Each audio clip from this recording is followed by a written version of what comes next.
বারাকাতুহু। আজ কথা বলবো আমাদের সমাজে এক নতুন শায়েখ এসেছে যার নাম আপনারা এখন পর্যন্ত জানেন না। তিনি হচ্ছেন আল্লামা শাইখুল হাদিস অনন্ত জলিল কালবি রহমতুল্লাহ আলাইহ। তিনি এখন সিনেমা বাদ দিয়ে তিনি এখন বক্তা সেজেছেন।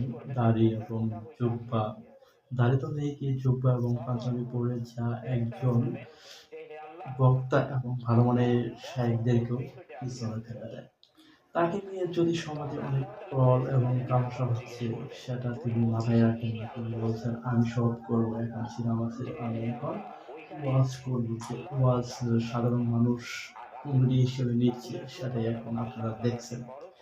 তো বিশেষ করে এই আল্লামা শাইখুল হাদিস অনন্ত জলিল কালবি রহমতুল্লাহ আলাইহ তিনি কোনো এক সময় বিরাট বড় আহাদে হতে চেয়েছিলেন, যা স্বপ্নে হয়েছেন, কিন্তু বাস্তবে হওয়ার চেষ্টা করছেন, কিন্তু সাধারণ মানুষ আমজনতা মেনে নিচ্ছে না। কারণ তার এই দেহ